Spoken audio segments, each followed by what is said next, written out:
Hey Shoujo fans, and welcome to episode 30 of Shoujo Sundae. This week, we will be reviewing episodes 7 through 9 of Ouran HighSchool Host Club. Let's dig in. 私の心があらモードベイビー I'd make you more than happy けどゆっくりしようね Brain freeze ご注意できるかな Handle me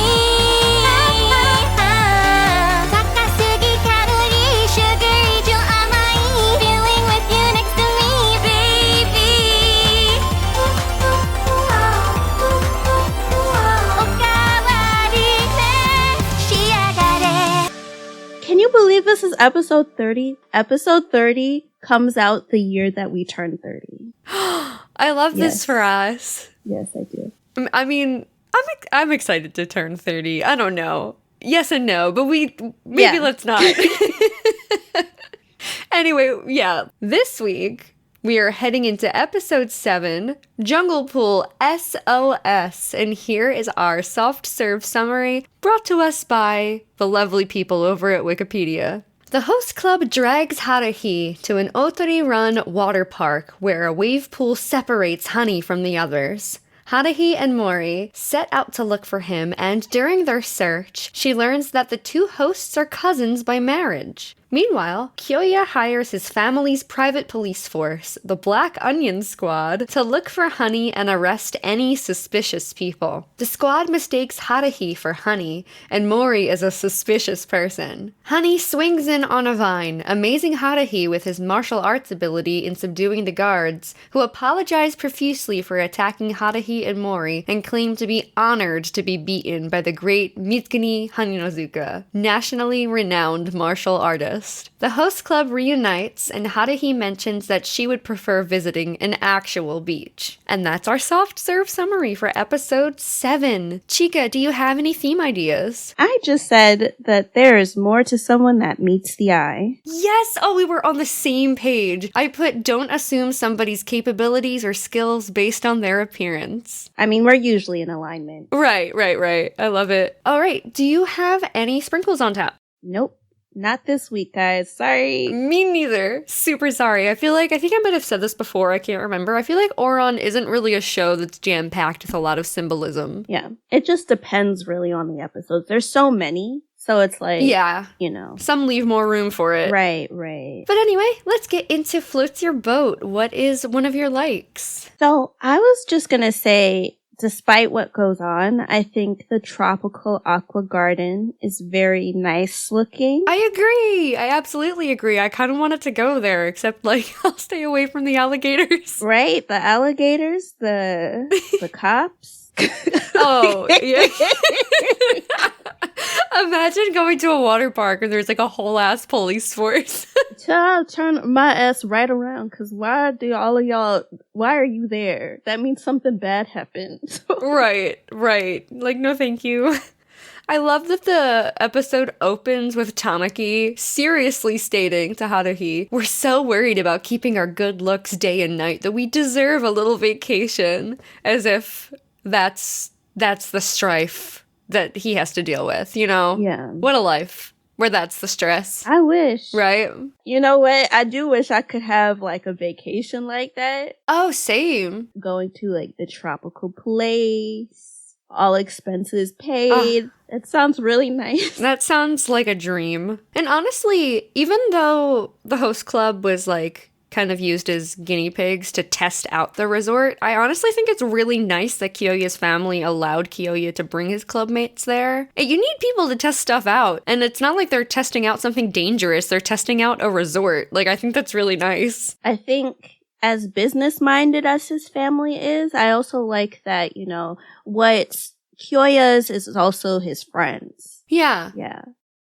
My next Floats Your Boat's a really random one. I don't know if you have anything else, more substantial. Well, one of the things I was going to say, because I guess, I try to compartmentalize in these episodes. Oh, yeah. Yeah, same. It was funny that the attendants and the twins both get laser eyes when they're trying to get Haruhi to try on swimsuits. That's the only part. Okay, that's the only part is the laser eyes. It's just funny.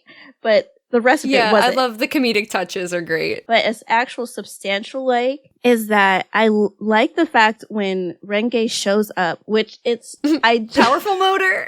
powerful every episode, and it gets me every time. Me too. But she shows up and like she has this fake tattoo on her stomach, and she says she's cosplaying this character named Lala. But then one of the twins said, "Oh, Lala, like the magazine." And what's so cool about that is Lala magazine, it's a shoujo magazine in Japan, and that's actually where Ouran was first published. Oh, what an Easter egg. Yeah. Another one. Yeah. So I just love when I just find random shit like that. I was just like, wait, is it like, when they said like Lala magazine, I was like, I know what that is. Like, okay, being a shoujo head has paid off. Like, That's adorable. yeah.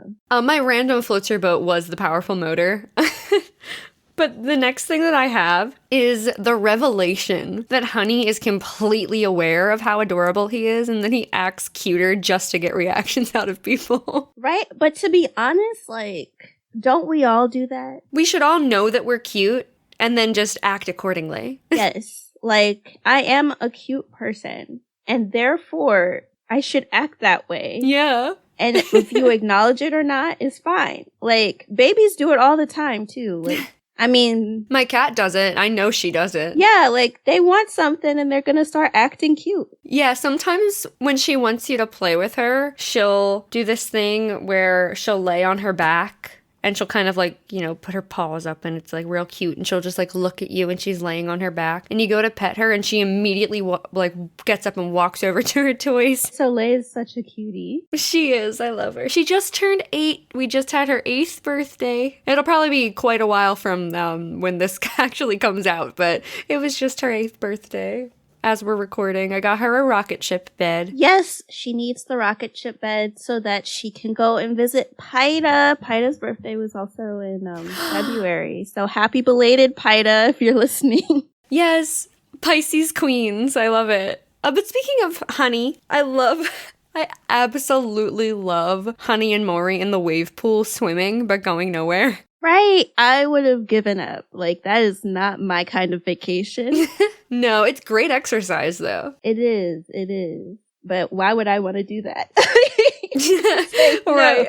No, I just want to lay there and, like, right on the side. I do like to go for a swim. I do like a good swim, but I'm also the type who's like, when I have nothing to do and I'm in a setting and it's just relaxing, I'm like, oh, I want to write something. So that's what I would probably be doing. Right. Like, no, because, like, I've never been to, like, an indoor... Yeah, maybe not at an indoor thing, but, like, I'm thinking more specifically at, like, the beach or maybe the poolside. Right, yeah, like, writing and just, like, going through a magazine, trying to get a tan if that's what you want. Yeah. Like, yeah.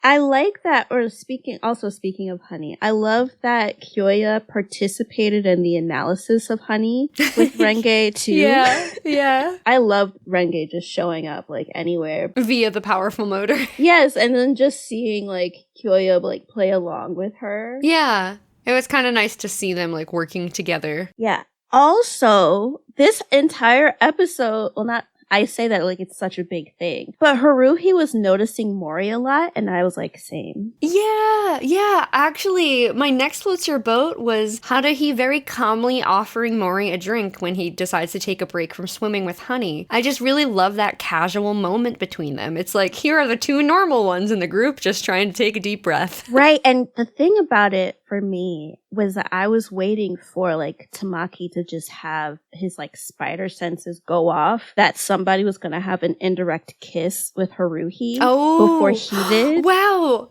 Yeah. That would have been really funny. It would have been interesting to see how that would have gone off. But now I'm just like thinking of it in my head. Mori just would have like flicked him on the forehead and that probably would have been it. Right. But I was waiting for it. It didn't happen. I was just like, oh, see? Okay. Yeah. So, speaking of Mori, I'm just going to mash these two next floats your boats into one. I feel so bad that he slips on 2 plot bananas in this episode on his way to save Honey. But I just put it in floats your boat because the plot bananas absolutely send me every time. But with Honey getting lost, we already touched on this kind of, like, before we even got into Floats Your Boat, but there's real fucking alligators. No matter what route they try to take, it's just, nope, sorry, there's alligators. You might die. Yeah, and like people die for real. Like they eat people. I mean, usually it's the elderly and the infants, but No. that's dark. Sorry. They're like modern day dinosaurs. It's terrifying. Yes, and you know what else? Like their little cousin, the Komodo dragon, they're scary too. They're scary, but they're also like super cool. They're cool in like over there type of way. Yes, from an afar kind of thing. Yeah, it's super cool. Like on my screen. Yeah. I was also going to say, was Haruhi just trying to cheer Mori up? Because he was slipping on plot bananas, but at first you're just thinking like he's so out of sorts that Honey is not around. Yeah. And so she just, pats him and is just like, oh, he's gonna be fine. He can eat bananas off trees.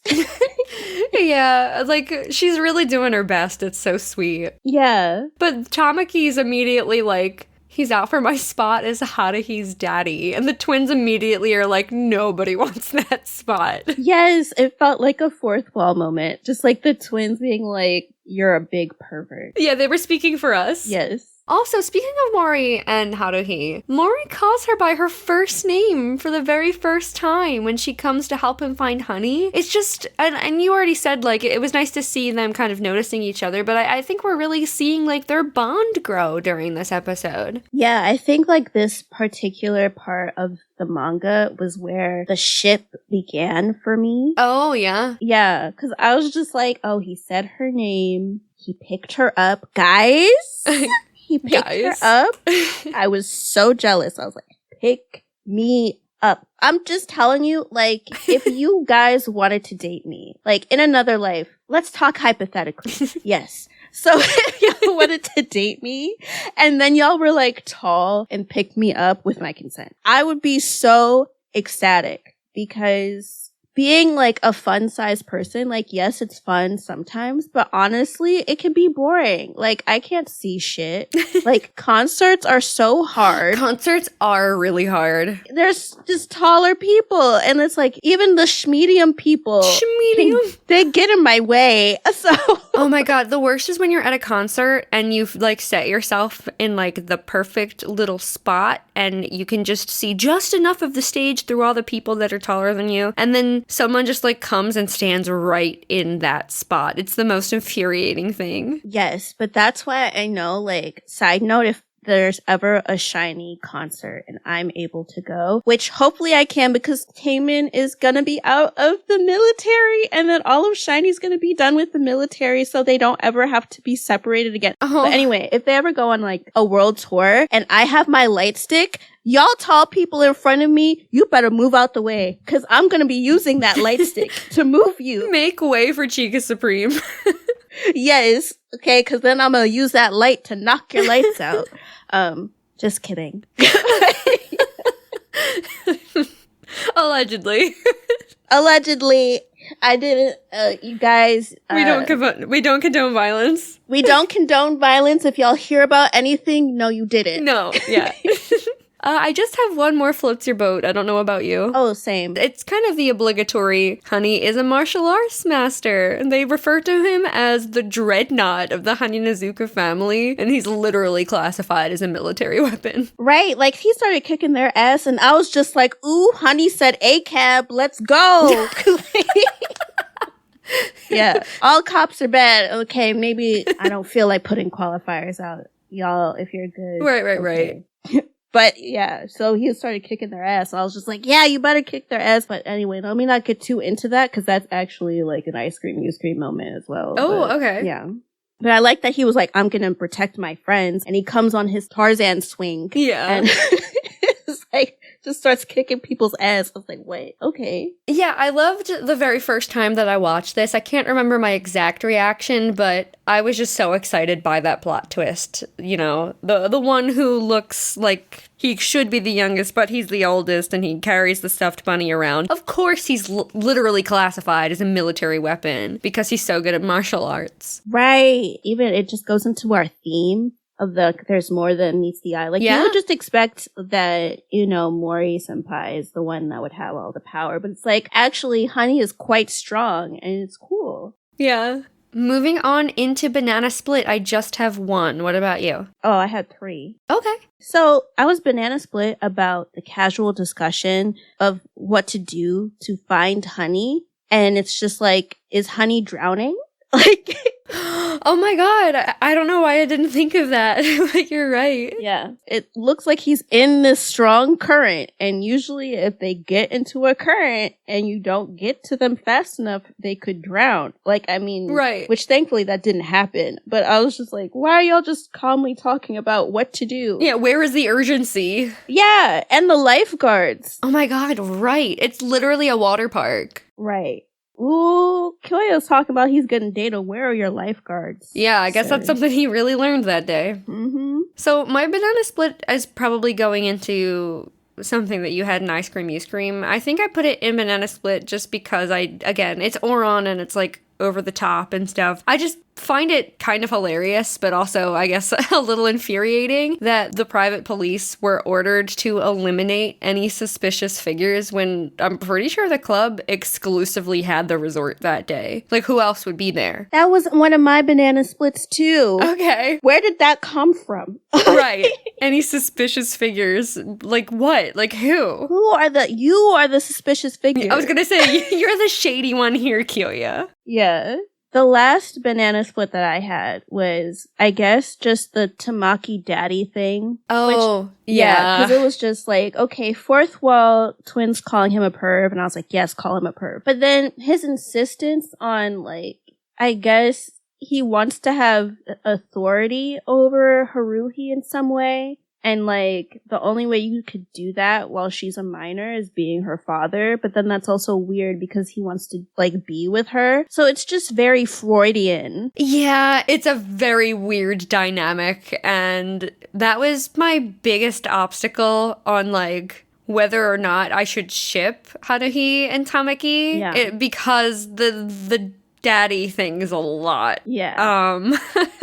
I mean, there are some of the layers peeled back more, I guess, later in the series, but it's he's gotta let that go.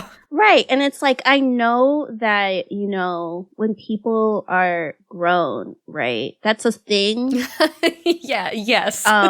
When the relationship turns carnal, that sometimes becomes a thing. But as minors, no. It just doesn't really make sense. No. Although I do think that that's generally weird anyway. Well, maybe, you know what? If there are any men that listens to Shoujo Sundae and you decide to have a family and you want to ruin that for your, like, daughters or femme-presenting children, just make sure that your children call you daddy. For real.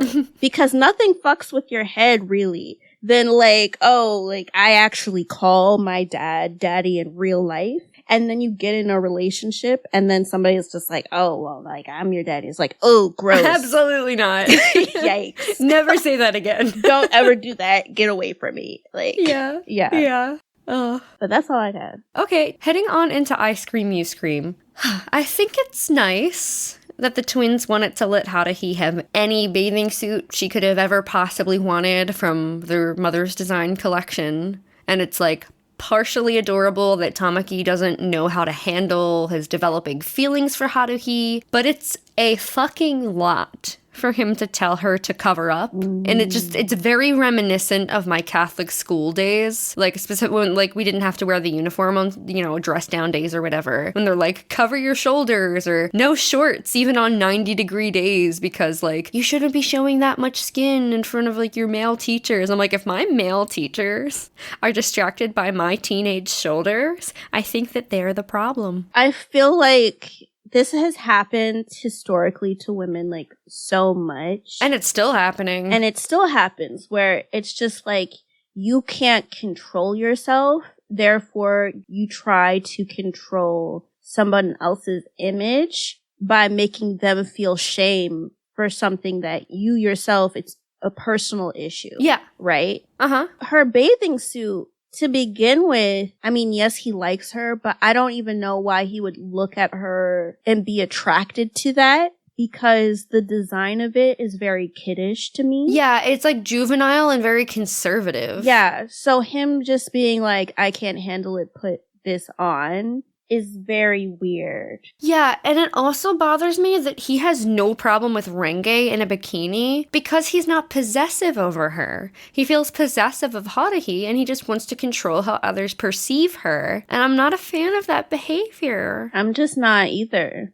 I'm not. And Haruhi's just trying to live her life. And to be honest, she didn't even want to go on the vacation to begin with. But she didn't give a shit about wearing like the outfit that he gave her because of the fact she didn't feel like participating in the first place. But if she did want to, I would just take offense to the fact that he's trying to tell her that she's not proper. I just don't like that. I can't. I don't like that she's not proper because he can't handle seeing so much of her skin, but he's always craving for her to dress like a girl. Yeah, it's like you can't pick and choose, you know? Like, let her be. Yeah, he's just a paradox in general. Yeah, he is. I just have one more ice cream you scream if you want to take it away. Oh, okay. Taking Haruhi on a vacation she didn't ask for. Yeah. That just goes back to my dislike of like the dubious or like lack of consent. Of like her lack of consent amongst the boys. It's just they want to do something and she's along for the ride. Mm-hmm. But I think that's just something that I'm going to feel throughout the series. Yeah. The other thing that I didn't particularly like was also the description of Mori and Honey's family relationship. That's what I have too. Yeah. I get that sort of thing happens, but hereditary servitude is no.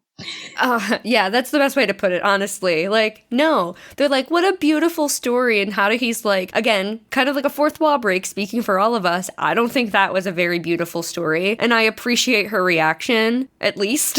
Yeah, because no. No, absolutely not. There's so many layers, guys. There's so many layers to this.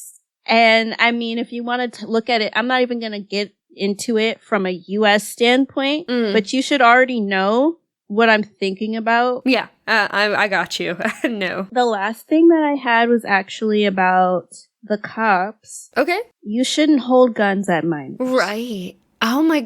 Yeah. Yeah, they were armed. They were fully armed. Fully armed and aiming. It wasn't even like a ask questions. And I know that they had that weird, eliminate suspicious, like, people. Figures. Yeah. Like, demand order. I know that they had that, but I don't know. Like, obviously Mori is tall, but Mori is also a minor. And so in that sense, it's just kind of like, okay, now thinking of it from his perspective, has he always been forced to act like an adult just because he grew faster than his counterparts? And so now you're treating him as if he's an adult. And rather than asking questions, you're just already ready to like shoot to kill. Yeah, that's a lot. Oh my God. Yeah. And then even the fact that they were trying to grab Haruhi, it's like, why don't you, before you would do something like that, why don't you ask questions of, can you say like who you are? Because since they're on Kyoya's property, Haruhi could very well have just been like, I'm a girl. I'm not a boy.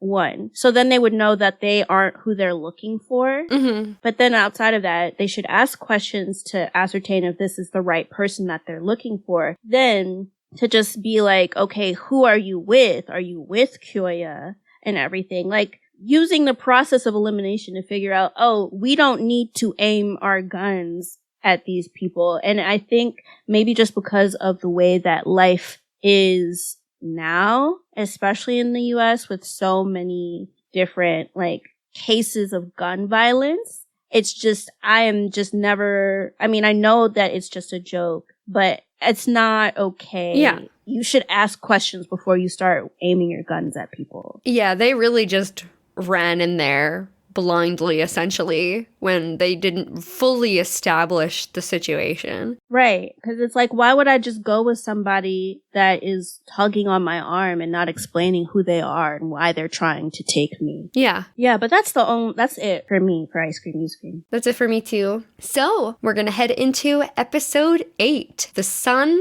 the Sea, and the Host Club, our soft serve summary. The Host Club visits a beach in Okinawa with customers. Hikaru and Karu invent a game of finding out what frightens Haruhi. Kyoya hypes up the competition by offering photos of Haruhi in middle school, but declines to explain how he obtained them. In turn, the other hosts unsuccessfully try to scare Haruhi. She later confronts 2 drunken trespassers who threaten some of the girls, so they push her off a rock face into the ocean. Tamaki rescues Haruhi, then rebukes her for being reckless, causing them to avoid each other for the rest of the day. Noticing that Haruhi fails to understand her vulnerability, Kyoya pins Haruhi to his bed while they are alone at the Otori family resort home, saying, "As a man, I could go after you at any time, and as a woman, you couldn't stop me." Haruhi replies that she knows he will not harm her, adding, "You played the villain to teach me, right?" Kyoya leaves when Tamaki enters the room, after which Tamaki discovers that Haruhi suffers from brontophobia,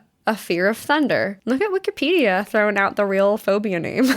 The club walks in to see Tamaki covering Haruhi's eyes and ears to help her with her phobia, and the twins accuse him of being an, quote, S&M pervert. And that is our soft serve summary of episode 8. Okay, Chika, do you have a theme? Yes, I said understand where people are coming from before punishing them for what you deem a slight. Okay, I like that you took it to like a teachable angle. This, I will say, Ouran's like my favorite anime. This episode pisses me off every time I watch it. So I wrote a theme, but it's a theme I do not agree with this theme, but this seems to be the thing. This episode very strongly implies that a woman shouldn't stand up for herself if she's against men. And I hate it. I hate it.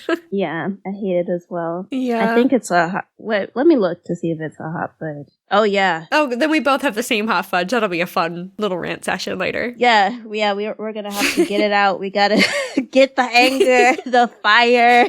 Yeah. Do you have any sprinkles on top? Oh, wait, you said you had none this episode, right? Yeah. I don't have a sprinkle on top per se, except that, hey guys, it's Ouran's obligatory beach episode. It is! Yes, if you listened to our Maid Sama review, which definitely go listen to our Maid Sama reviews, there are our baby episodes of us turning into a podcast. We talked about how in shoujo, there's always like the obligatory beach episode where they all have to go to a beach for some reason, and then there's like, you know, bathing suit antics or beach antics and drama or whatever. So this is Ouran's obligatory beach episode. Love to see it. Yep. And the title of this episode, too. Absolutely the title of this episode. Let's get into Floats Your Boat. I only have 4 Floats Your Boat for this episode. What do you have? Ooh, twins! Ooh, okay. What if we had all the same stuff? We'll see. We'll see. You can kick it off if you want. I thought that it was interesting that they immediately wanted to go to the beach with Haruhi. Yeah, honestly, it's really sweet that they're like, you want to go to the beach? Let's go to the beach. And they immediately plan a whole day, even if it's for work, essentially, around that. Right. Like, which I guess it's sort of funny because Kyoya, like, you can go to this resort because I need to get data and you can do that for free and you're not working. But if we're going to a beach, you're going to be working.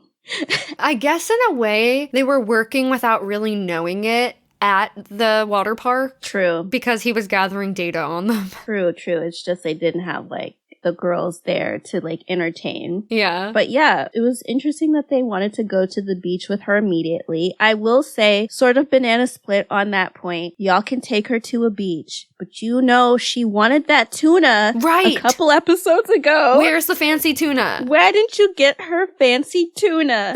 That's so much easier to get than just going to this beach. Coordinating everybody's schedule to go to the beach for a day. Just Haruhi deserves fancy tuna. Get her some fancy tuna. Right. I think maybe, well, we do get to see her eat this time. So well, that's true.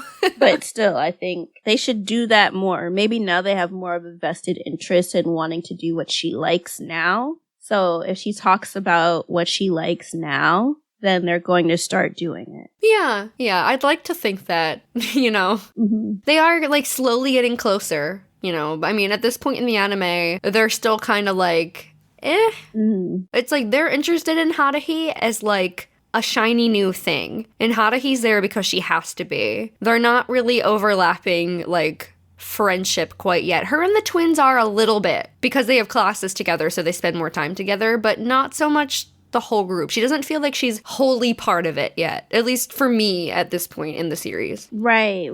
But that's not Floats Your Boat. That's just a random observation I had right now. True. Oh, it's your turn. Okay, the very first Floats Your Boat that I have is the theater of Tamaki's mind. I love this concept, first and foremost. It's so funny because he just has these out-of-this-world daydreams. But he had such a funny little daydream. It was sweet, actually, of him and Haruhi having a romantic stroll on the beach together at sunset. And she's in a dress, and she's just, like, kind of talking to him and tucking her hair behind her ear. It's really innocent and adorable, and I like this side of Tamaki's feelings for Haruhi. To be honest, it's more of a banana split for me, but I can understand. Oh, I can okay. understand why you would like it, because it's like, oh, he likes her so much that he's envisioning, like, positive moments that could possibly happen between them. Yeah. Which people do normally do that. It's just that he's a man. Yeah, I will say I am guilty of that. I can be one of those people. Yeah, it's just that he's a man.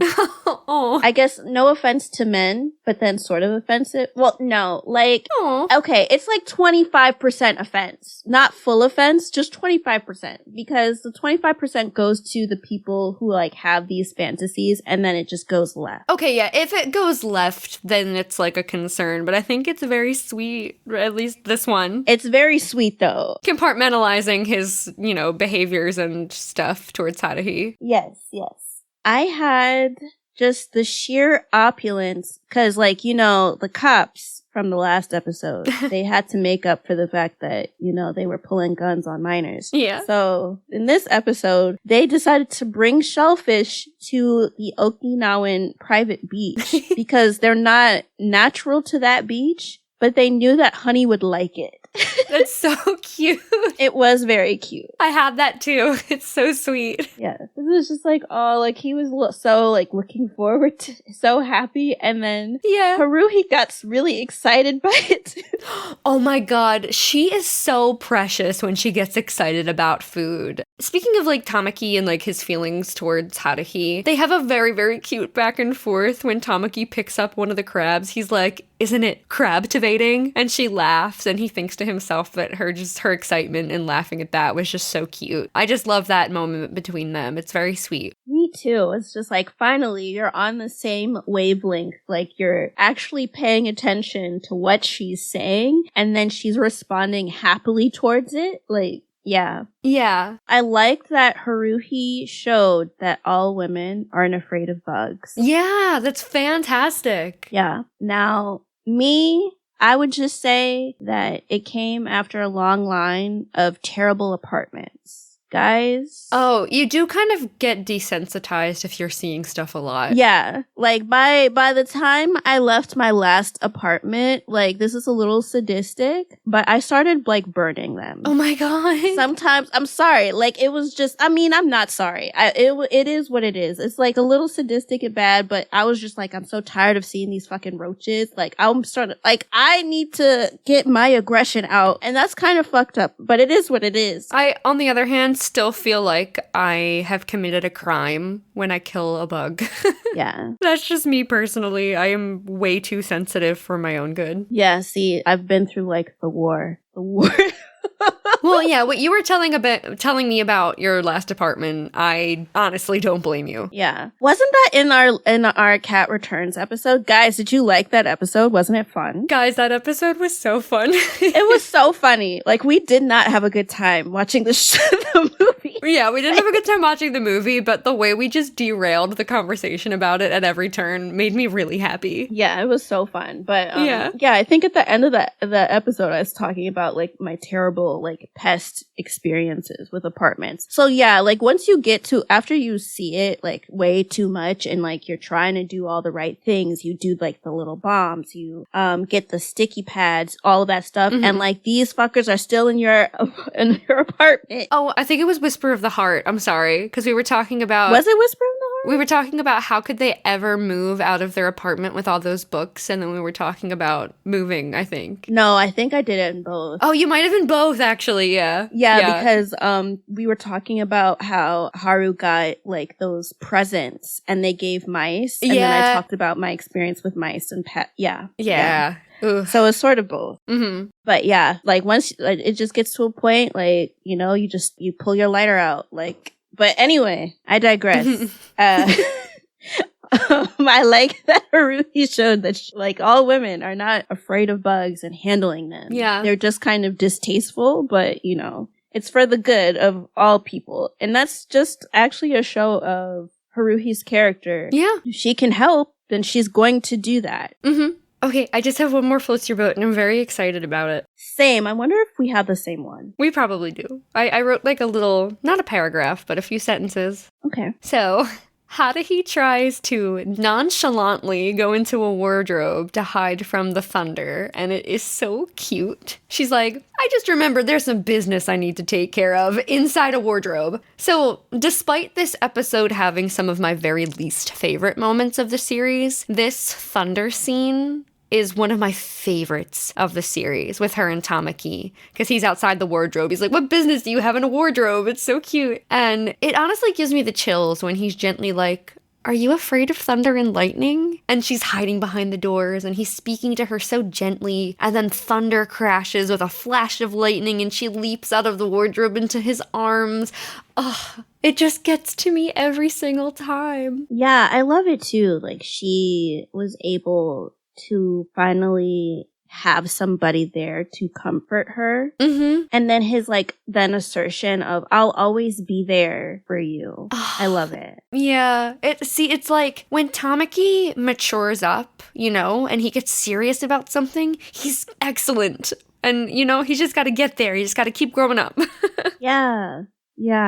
And like once he does it, once he does it, it does happen. Yeah. But I love seeing that because it's so needed after the weird gags of him trying to like be her dad and like sort of trying to control how she appears to other people. Mm-hmm. Absolutely. Yeah. But that's all I had for Floats Your Boat. Did you have anything else? Same. No. Oh, cool. I just have one banana split point. Do you have any? I have, although I think one of them just should go into Hot Fudge. So yeah, I just have one. Well, I was going to say mine leads into Hot Fudge. So if you want to do yours first. Right. Okay. So the one that I have is, how did Kyoya get those photos of Haruhi? Right? Because that's concerning. I mean, there is talk later in the series, which guys, if you're listening to this, and this has been out since 2008. I am sure that you've seen it by now, or quick spoiler warning. Kyoya does seem to have like a rapport built with Haruhi's dad.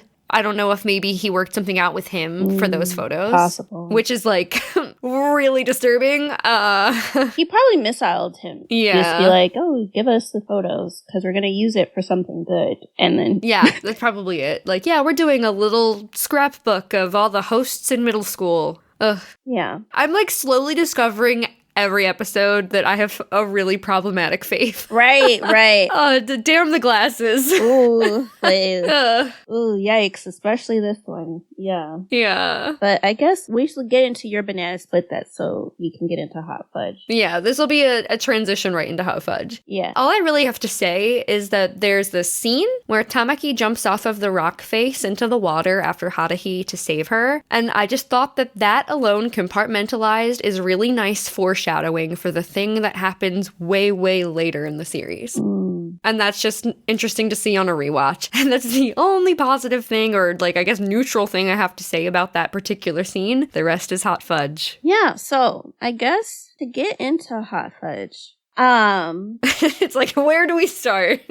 Right. So Haruhi was trying to protect the girls that were on the trip because these weird men were trying to take advantage of them. Which, there's so many layers to this, but to begin with, Haruhi standing up for those women, Haruhi is a woman for women. Because if I saw a girl in an uncomfortable situation, and maybe this is just a normal like solidarity amongst like this sisterhood amongst women that we all know, right? Like if you're at a concert, you're at a bar, you're wherever, and it looks like a woman is in trouble. If you aren't calling the police or like sending over a guy friend or whatever to go help that woman, then the next thing you can do, right, is to physically go there yourself. So then it's just like doing a buddy system, right? Of like, oh, there's more than one person that's witnessing this.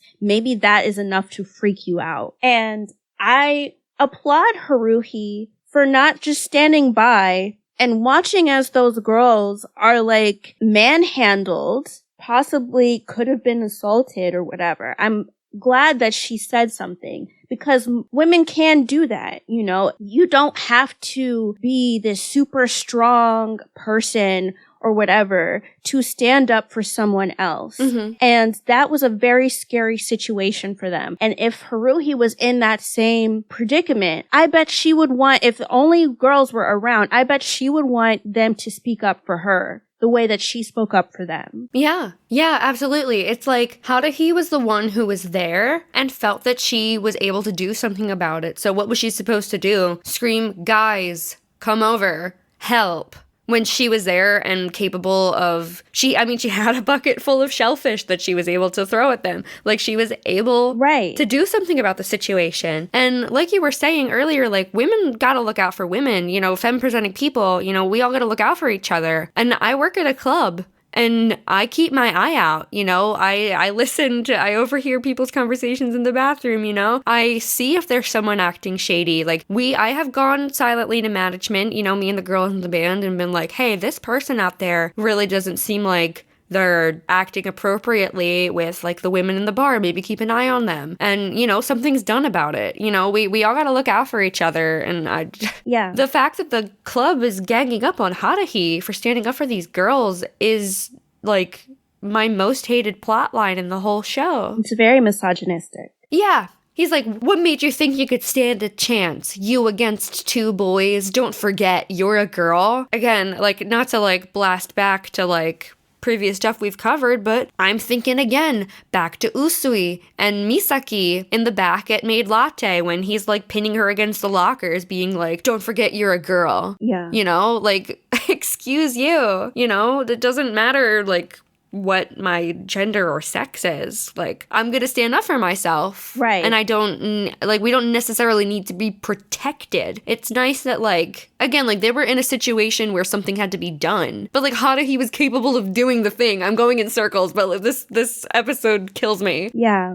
Yeah, she was capable of saying something, and I just don't like the fact that they have this mindset where they're underestimating women, and then they're trying to force Haruhi to apologize for saying something. Like, fuck you. No, like, if she can go and help these other girls out, then she can. And yes, those girls don't know that she's a girl, okay? But regardless, like, they saw that Haruhi was there. What would that do to them to see Haruhi run off instead of going to help? Yeah, and they need Haruhi to be perceived as a man so badly, you know? It's like, damned if she does, damned if she doesn't. Right, and then on top of it, it's just like, I just hated the fact that Tamaki was trying to push it as if you're this girl, you need to apologize. And if until you apologize, I'm not fucking talking to you. First of all, right, this is supposed to be a private beach, Kyoya's beach. You had all of these fucking cops delivering shellfish. So where the fuck were they?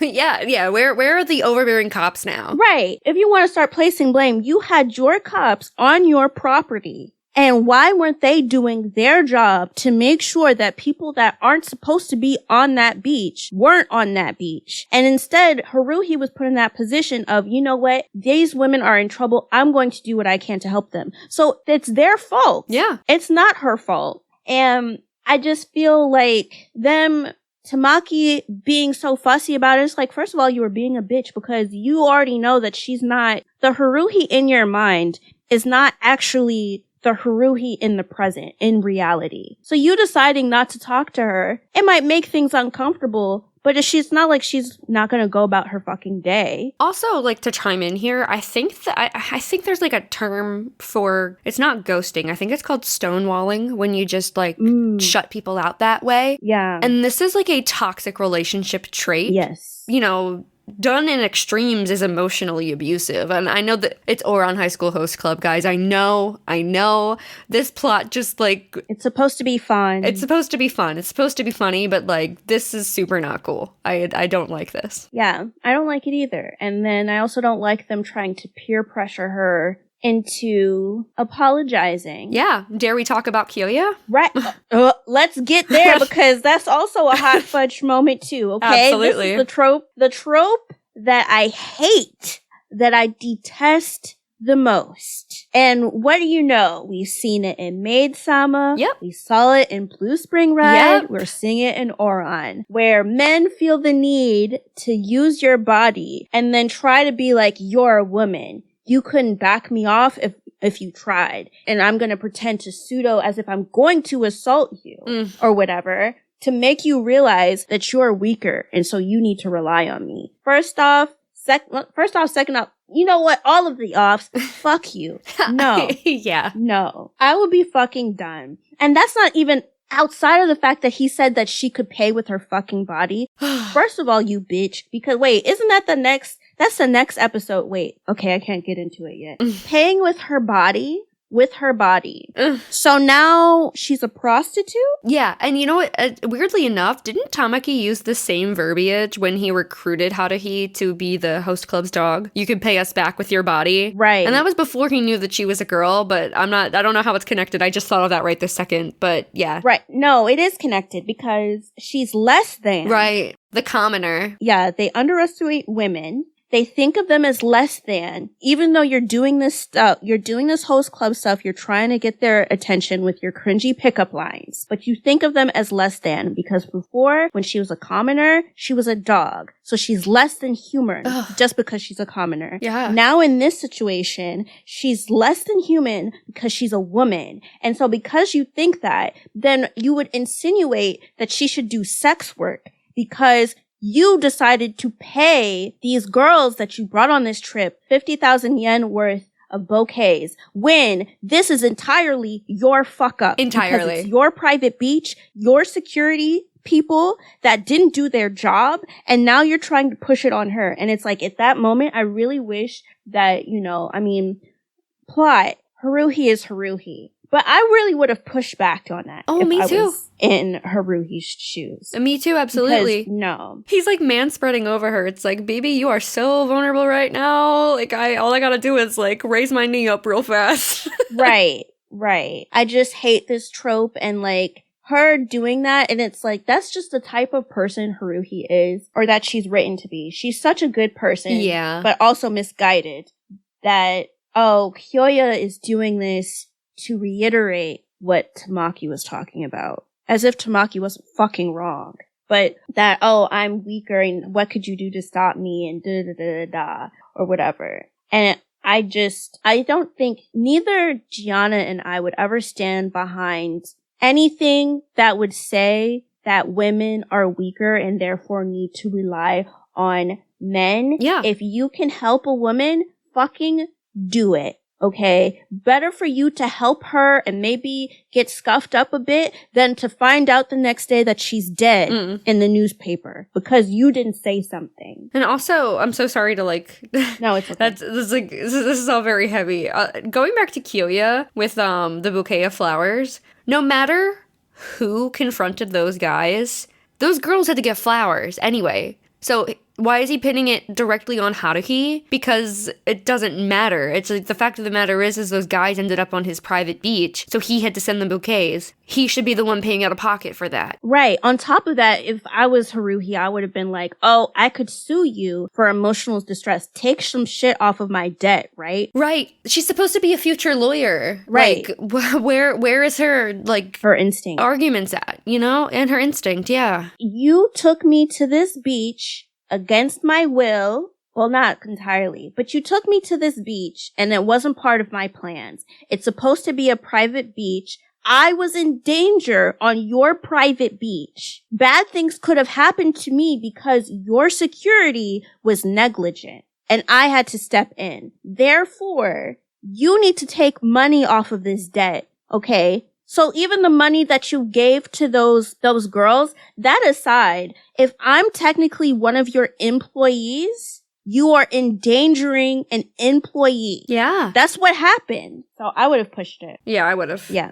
So let's jump on into I Scream, You Scream. So I just feel like none of them need to be debating on what swimsuit Haruhi should wear to the beach. Yes. And I don't think the twins should be commenting on her chest size. Ooh, yes. Same. One thing I did appreciate out of that scene, even though it's coming from, you know, the weird daddy place, it is nice that Tamaki chimed in and told them to stop harassing her. Yes, yes. I'm glad that he did do that. Yeah. To compartmentalize. Yes. Yes, quite. I also don't really know how I feel about them gamifying, trying to figure out Haruhi's fears. Yeah, I just think that that's because of the twins, like, their stunted emotional growth. Yeah. They just think of things as a game, and then the other boys just follow along with it rather than being rational and just being like, that kind of sucks. Yeah, it's just like...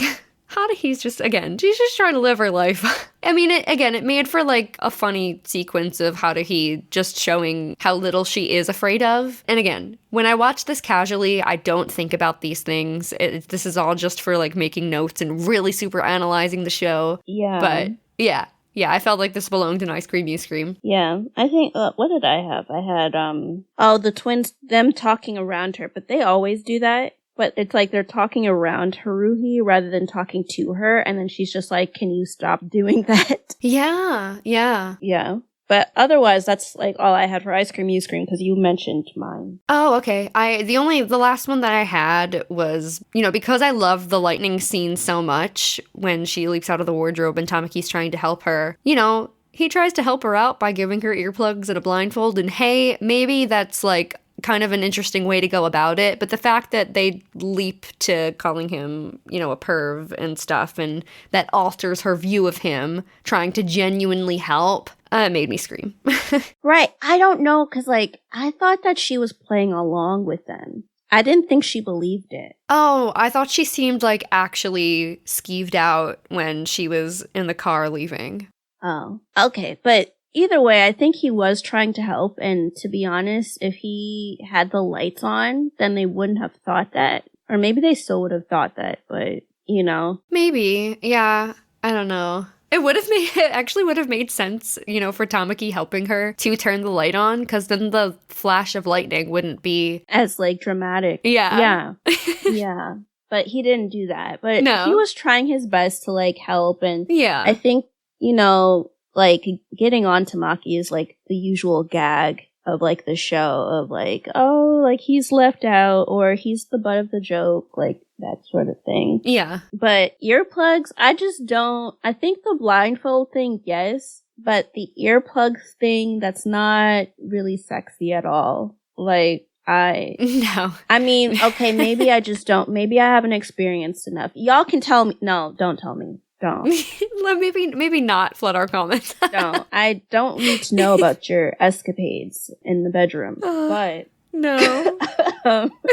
Me personally, I can't imagine earplugs in no. I just no. I can't imagine it. I can't imagine that in like doing like whatever. Like no. I can't say I do either. Yeah.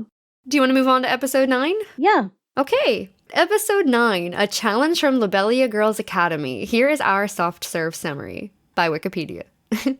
Benio, Benibata Amakusa, head of the Zuka Club at St. Lobelia Girls Academy, chances upon Haruhi and, instantly realizing that she is a girl, tries to convince her to enroll at her school and her club. Along with two of her clubmates, they disparage the host club and men in numerous ways, revealing their lesbian natures and belief in female superiority. Tamaki's half-Japanese, half-French background is revealed, and Haruhi learns that one of her personal belongings was auctioned off on the host club's online auction site. She leaves the club in anger, and, convinced that Haruhi might be upset enough to transfer to St. Lobelia, the hosts don frilly dresses to show her that she can be around boys and girls at the same time if she remains at Ouran. Haruhi finds this hilarious, but shares that she came to Ouran Academy for a specific reason and never planned on leaving. The Zuka Club girls leave but refuse to give up, warning that they will be back for Haruhi. And that is our soft serve summary. Chika,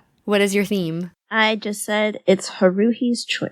Nice, nice. I kind of wrote that in a convoluted way. I put, if a person or group isn't treating someone right, that person has every right to find another person or group that will. Right, yeah. And no sprinkles on top? Nope. Not for me either. So let's head into Floats Your Boat. I will just say, off the bat, I absolutely adore that instant coffee has become the preferred drink of the host club ever since Haruhi introduced them to it. And also we learned that, of course, Renge has never tried it. She's like, is this the kind of coffee where the beans have already been ground? Like, she doesn't understand the concept of it. I just like bringing the instant coffee joke back around. Yeah, and just seeing the twins, like, waxing poetic about it. It reminded me of the fact that they really brought her into their world. Yeah. The fact that they took notice of this very specific thing, and then they're just like, you should bring us more because we want to be more in touch with what you drink or how you are. Yeah, yeah. Yeah. And then, you know what? In connection with the twins, I love that the girls that go to the host club, the girls that frequent it, that they started thanking Haruhi for making the twins more open to talking to people. Yes, I have that too. I feel the same way. They've come out of their shell a lot more since knowing Haruhi. Yeah, and so it's just nice that they're able to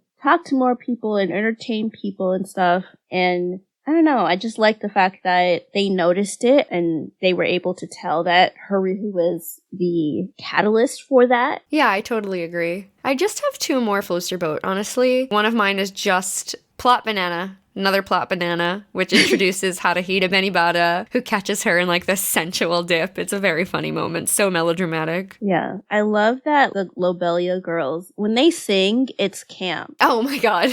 It's so camp. Yeah. Especially when they start unveiling their costumes. I'm just like, okay. Oh my god, it's so over the top. It is, yeah.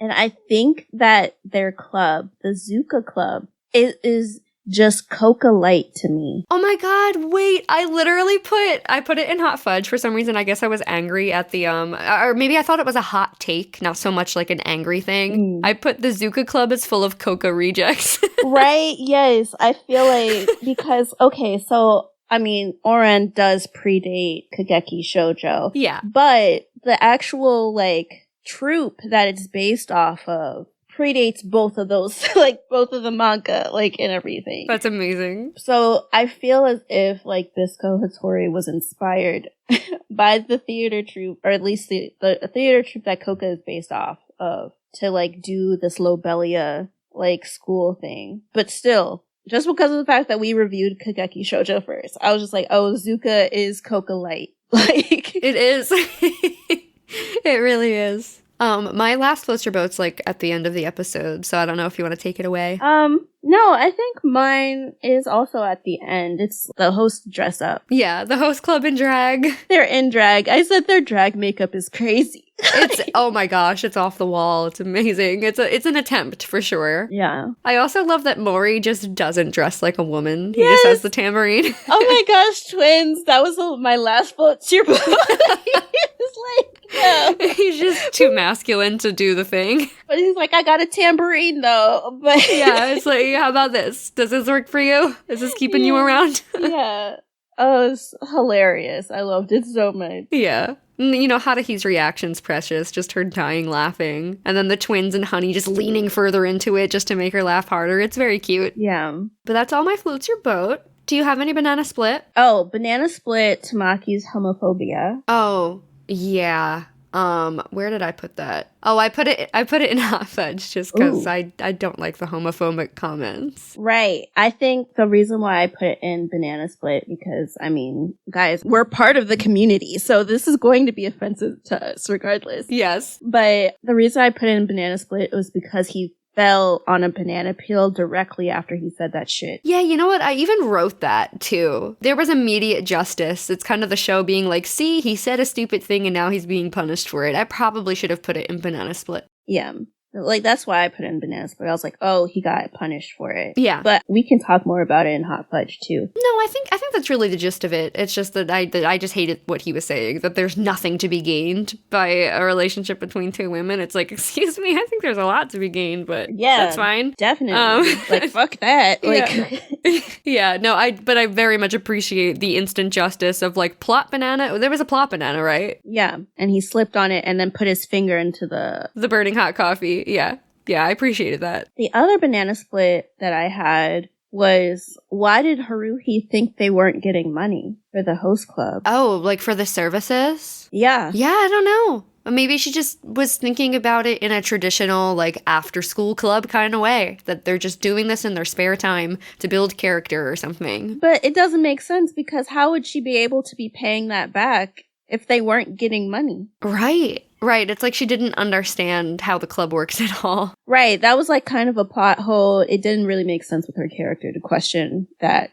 to me. Yeah. But yeah. And then I guess the last banana split that I had, I don't even think it's like banana split, like I'm confused. It was just more of a question of, do you think that Haruhi is actually, do you think that she's bi like us, or that she's ace? That's a good question.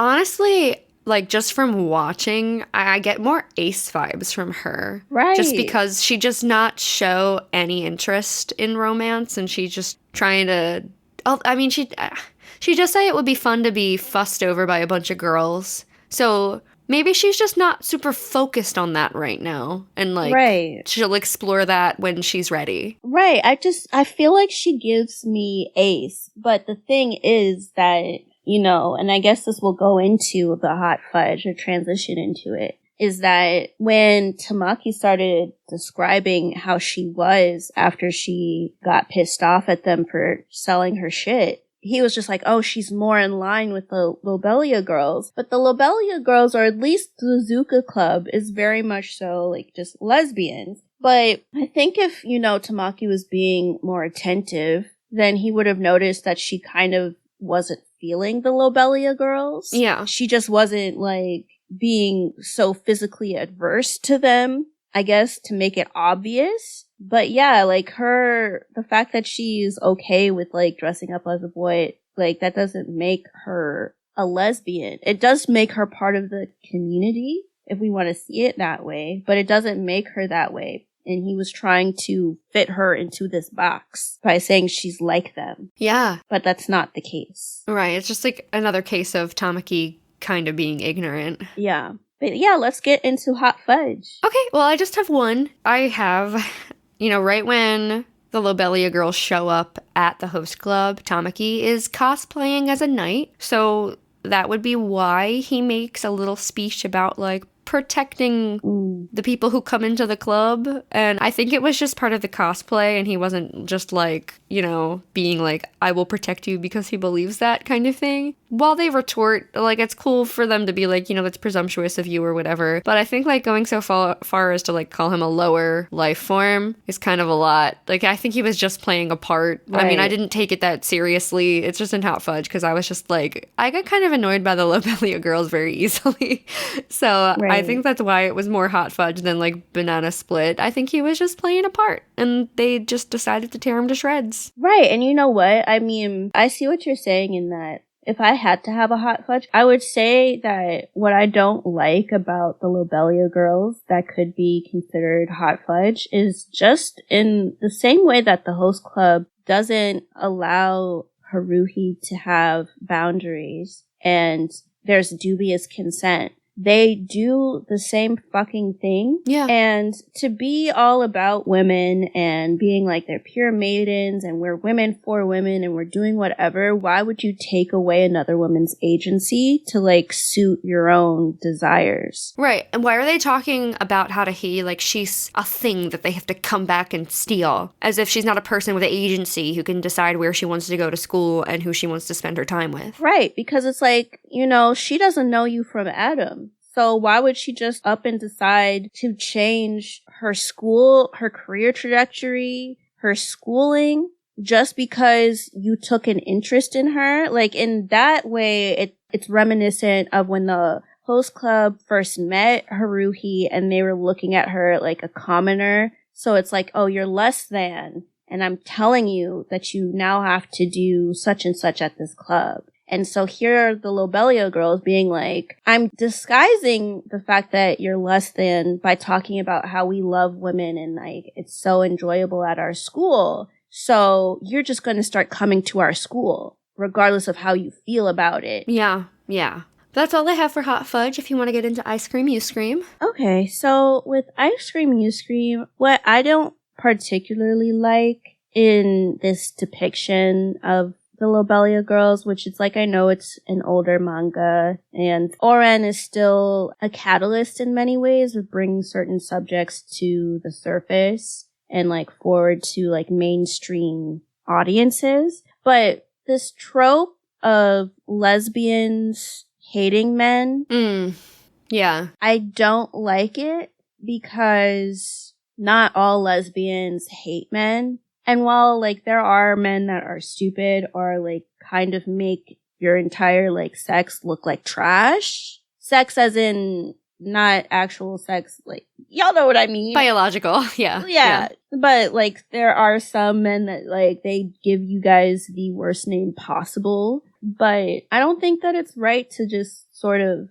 hit lesbians against men in that way, because there are people who take that shit literally, who do actually think like that or think in more extreme ways. And it's not to say that there aren't lesbians that hate men, but I just don't think that our first introduction to lesbians should be that trope. Yeah. I mean, and also it's like, it's an all-girls school, right? Yeah. Like, so we're just assuming that girls who go to an all-girls school must be lesbian. Right. Like, no. I mean, like, I guess to be fair, I went to an all-girls high school and I'm bi, but I didn't know that at the time. It wasn't like I was there. I wasn't there for anything but an education and like to do theater, you know? So, and it's like, I understand, you know, wanting to take down the patriarchy and not conforming to gender norms and stuff, but I feel like these girls are just outright combative. Yeah. And meanwhile, at like my all-girls school, we were just happy that we didn't have to do our hair for class. Right. And it's like, it also plays into that like feminist hates men trope, right? Because if they're talking, like, reading between the lines, it's like not only are there lesbians that hate men, they're also feminists as well, because we're for women, all about women. Yeah. Maidens this, maidens that. And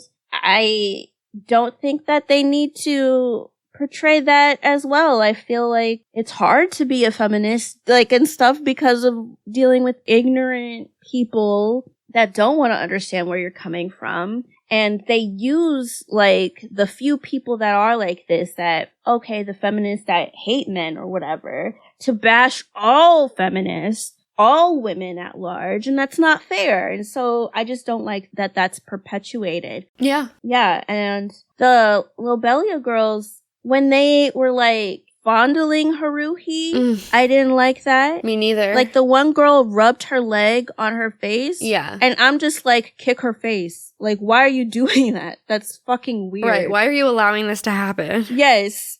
Like, I know that you're chill, Haruhi, but still. Like, no. Very weird. I have technically two other things, but I don't know if you have more, because I've been talking at length, so. Oh, I just have one other thing. Okay. It is that, I'm sure you have this too. Kyoya sold Haruhi's pencil without her permission. Yeah. She is rightfully very angry, and so am I. Right, yeah. I think that him doing that is fucking weird, but then it's just like, if you're gonna auction off her stuff without telling her, then the proceeds that you make from that should go to her debt. Absolutely. Yeah. Yeah. Again, why isn't she arguing these things? I wish that she was. I would just say, if you're going to sell off my shit, okay, you can do that. But make sure that you're putting it towards that debt that I have. Yeah. So whatever, how much, I think it was like 60,000 yen, right? So that shit should be taken off of her. Yeah, it was like 61K USD. Okay, 61,000. So that should be taken off of her debt. Which, isn't that how much that shit cost, that vase? No, yeah, that's what I was talking about. Sorry, I thought you were asking how much debt she was in. Oh, no,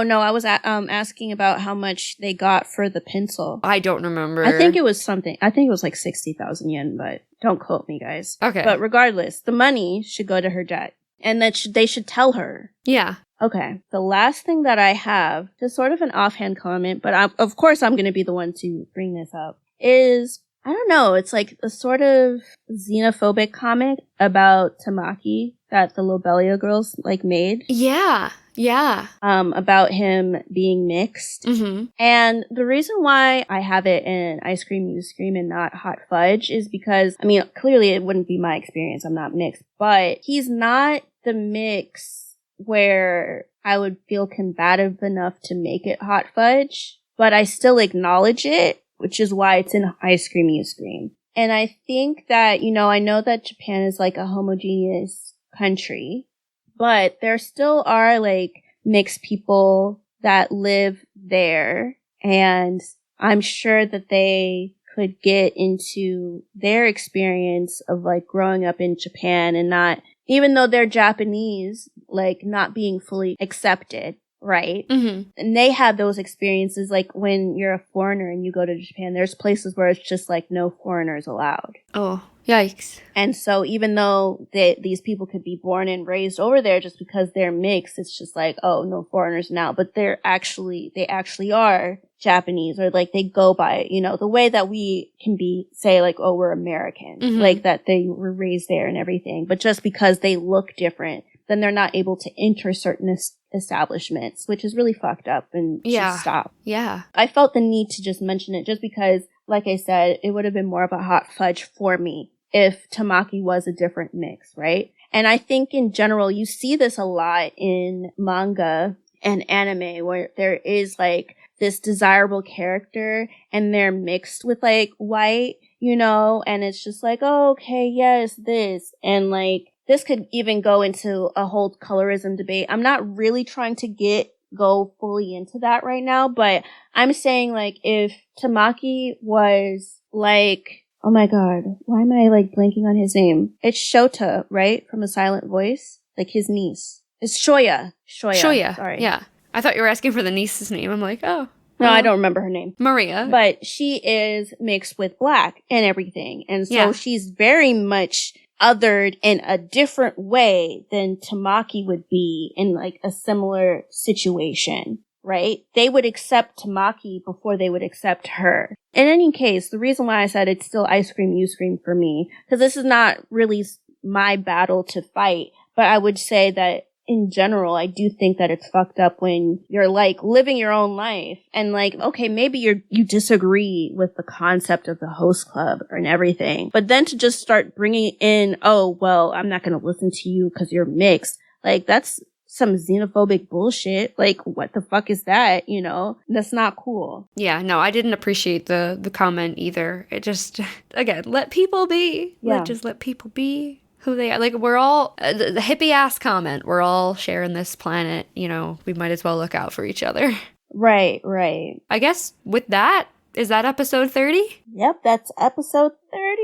All and right. we're 30. We're not. Well, not We yet. are this year, though. Woo, oh my gosh. All right, guys, thank you so much for tuning in to our 30th episode of Shoujo Sundae. If you are enjoying our reviews of Ouran HighSchool Host Club or anything we've done in the past, please consider giving us a 5-star review on Spotify, Apple Podcasts, wherever you are listening. It would help us out so much and help us reach other shoujo fans. And if you want to keep up with us during the week, you can follow us at Shoujo Sundae across all social media platforms. And if you're interested in us personally, my name is Giana Luna, and you can follow me at Giana_Luna_ across socials. And how about you, Chika? You can follow me at Chika Supreme. That's Chika with a K, not two C's. All right, guys, we'll catch up with y'all next week for the next few episodes of Ouran High School Host Club. We'll see you then. Bye. Bye.